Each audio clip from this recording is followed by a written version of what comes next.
Yeah. Okay. Alright guys, what's up? So now we're going to be working on the RX8 today. We're going to be starting by taking off the engine. I remember last time, on the last video, we actually were checking the compression numbers, so they weren't really exactly where we want them. So we're going to actually take this engine out, tear it apart, and then we're going to go ahead and see what is actually salvageable in this engine. So yeah, and then just go from there, see what's salvageable, use what we can, and maybe replace the housings if they're not usable, which sometimes they are, sometimes they're not. So we're gonna check it out and see what's going on, and yeah, we're gonna be getting to all that. yeah, getting some fun stuff right now. I've never taken out an engine before, so this is gonna be the first time I've ever taken an engine out. So luckily it's a rotary, it's kind of small, so It's actually really easy. He just needs to learn. Alright guys, so what we're going to first do is we're going to take out this little harness that they had going into the motor, just so we can kind of get a better idea of what's going on, because I mean, this is just a cluster and we don't want to really have to work around it, so we'll just pull it out first and then just start disassembling everything and getting ready to pull it out.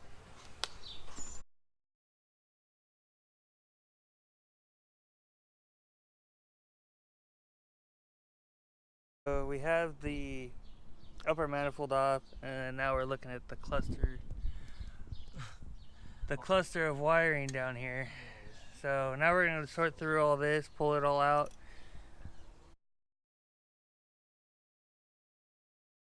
So now we got the wiring harness out that they put in. Made it a lot cleaner. But right now Chris is going to jack up the car. We're going to drain whatever oil's in it and drain out some, looks like they just put pure water in it. So we're going to do that, drain all that out. Alright, so what we're going to do right now is we're going to pull off the turbo and turbo manifold along with the downpipe. But right now we got all the oil and coolant drained out of it.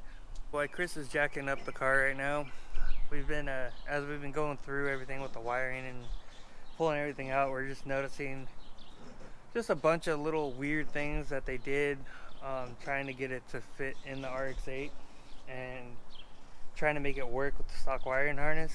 But I mean, if you're gonna do it, you might as well run like an Adaptronic or something that can run a turbo and all that without trying to run a standalone. But yeah, it's just kind of interesting to see their thought process on this whole thing. But yeah, so what we were talking about on like weird things, so on the RX-7 the fuel system is a return style, and on the RX-8 it's not a return style fuel system. So what they did is they put a little plug back here, like a little Allen screw-in plug, so there's no return system on it. And then the engine mounts and everything are pretty weird, but I mean, it's whatever, we'll get to it. this pulley's bugging Mike. Yeah. Well, it's weird because you have black fittings down there, then you got red and blue fittings like right in here, along with some little orange gold like adapter thing down here, and it's like purple. That's alright, I don't like purple, so that's gonna go.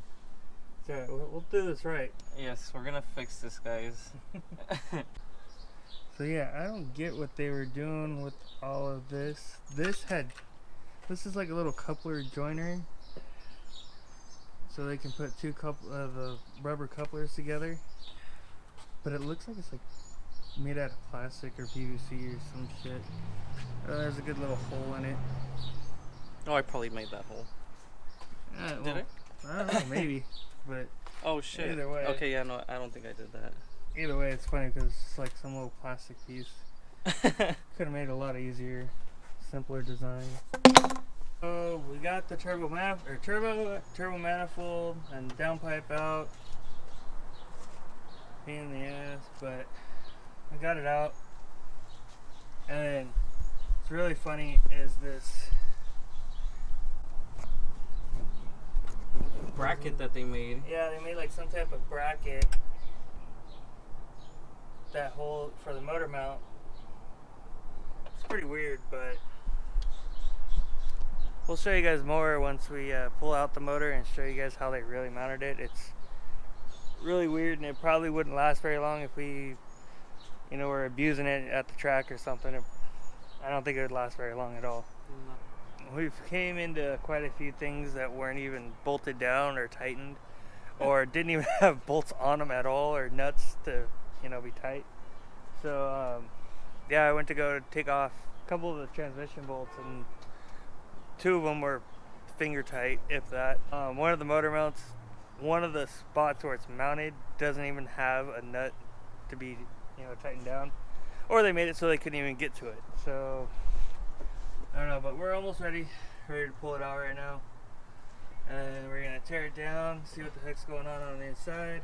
So we're about ready to pull the motor out, and we got a sneaky feeling that it might be an RE, which is pretty cool. I mean, a little bit better than what we thought. It was a good come up. So if it is an RE like we think it is, he's definitely going to make some good power with it. We're still confused on what's going on. I don't even... He's still kind of confused, but...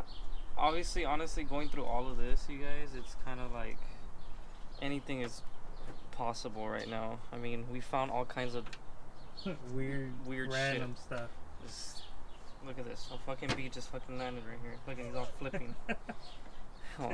So you know Chris is flipping out about the bee. Hey, it's a rotary bee. Let's go check out the 13B, man. Yeah, 13 bees in here. Oh fuck, there it goes. Alright, but yeah, so we're gonna get to it. So now we got the motor out of Chris's RX8. So I mean, it took us a while, but we figured it out. I mean, there's a lot of like weird random things that, you know, they kind of just put together to get the motor in or whatever. But yeah, we're gonna go through all that and make it a lot easier for us to work on it in the future. Because I mean, we don't want to be, you know, struggling if we have to fix something at the track or anything like that. So we're gonna get all that done and sorted out, and then right now we're gonna go tear the motor apart, see what's going on with it, and hopefully we can have, you know, some good reusable parts. We think it might be an RE, but we're not positive, so we're going to tear it apart, and once we do, then that'll definitely confirm if we have an RE or an REW. So, but yeah, they got I'm showing these sick custom mounts they made. But yeah, they made some weird plates or mounts for the motor to sit in the stock RX8 spot, which is kind of weird, but I mean, it worked. They also notched out the subframe right here, which is another weird thing that they shouldn't have to do. Yeah, and because of that, they weren't even running a sway bar on it. Well, they weren't running a sway bar on it because of the turbo piping was in the way of running a sway bar, so they just did away with the sway bar. So we're going to reroute the turbo piping so we can run a sway bar and everything. I don't know, there's a bunch of things we're going to be doing to this car. So guys, stay tuned. Thanks for watching. See you guys next time.